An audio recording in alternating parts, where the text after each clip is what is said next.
Hello, Steve White, Steve Arts 89. Well, the teaser trailer for Michael was released, and it was a minute of amazing. It goes for about a minute and 13 seconds. It starts off with Michael in the recording studio. Quincy Jones is in the sound booth talking to him, and he's basically just trying to get him started and sort of telling him this is what it's about, what you're doing. And then they just flash through all these shots of his career. You see a stadium, you see him on stage, you see him with his family, you see him recording, you see him backstage, you see him recording his videos, and it just looks amazing. It looks absolutely perfect. It looks like real footage. It looks like they've totally recreated the scenes, the environments, the period, everything. It looks amazing.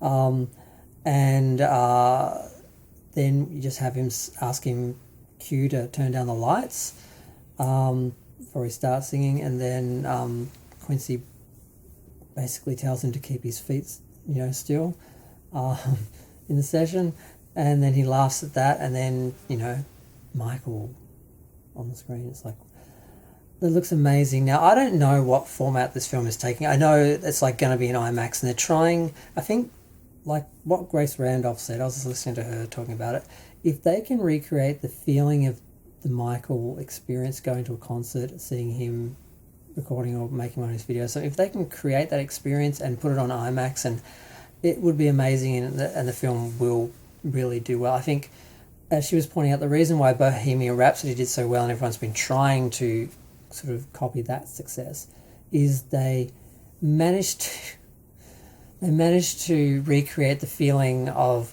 that concert, the Live Aid concert where they were performing.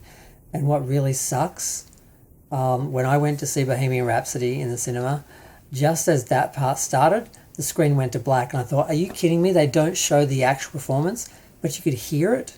And I'm like, are the credits about to come up? And I'm like, what is happening? And I ended up leaving after about a minute because it was just the audio with black, and I'm like, did they forget to put the credits up, and they just went to the credits with the sound and didn't actually, I thought the whole point was, well, not the whole point, but one of the highlights was to see that scene recreated. And then I found out afterwards that they do have the whole scene. It's a big 10-minute sequence, but something just went wrong with my cinema and the projector, and the screen just went to black, and the audio was running because the scene was still running. So I didn't get to see it in the big screen. I didn't see it till I got it on DVD, and I'm like, oh, that's what I missed. The best part. So that was really upsetting. So, but if they can recreate that by recreating his performances on stage, his concerts, and some of that energy, then it could be, as she said, $1 billion film. Now, I don't know what form it's taking in, because originally it was going to be like a 3-hour movie, then it was like a 4-hour movie, and then they were talking about making it 2 movies, and there were some issues, I think, with some stuff they had filmed because of the grifters who are, trying to sue him and all that. I think some of the scenes that they filmed around that, there were legal issues with, so they had to cut some of that out, or they were reshooting. So I don't know. So I think it's going to be 2 movies now, but I'm not sure.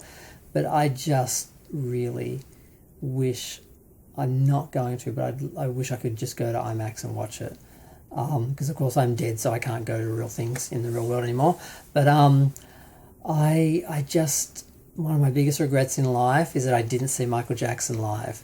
I could have. He came to Australia on the History Tour, and I think I missed the first leg, and he came back, I think, in the next year. And I was going to go, I was in Ballarat, and it would have meant coming down to Melbourne on the train, and I would have had to stay overnight probably or something. So it wasn't a huge deal, but it came down to I didn't have a lot of money for really good seats. But the other issue was Madonna was supposed to tour the next year.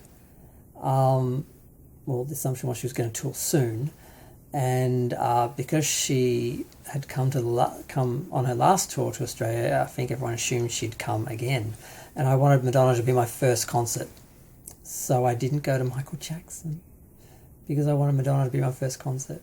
That was one of the stupidest things I ever did. But part of my thinking also was he'll come back in a few years, and I'll have more money, and I'll be able to get a better seat, and I'll have a better, experience of the concert. It never occurred to me he'd never tour again, never tour Australia again, and die like 15 years later. So that's one of my biggest regrets in life, is I didn't see Michael Jackson on stage when I had the chance. Didn't go to the concert I could have.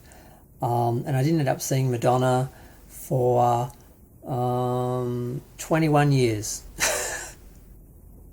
21 years. So good thing I didn't wait all that time. Think of all the concerts I would have missed. But I wish I'd just gone. So that's a big regret. And the idea of getting some sense of that on the big screen, having that recreated and sort of experiencing the Michael experience on screen, is something I'd really like to experience. And if they can do that in this film, it's going to be amazing. And it looks amazing. And I just hope it does really well.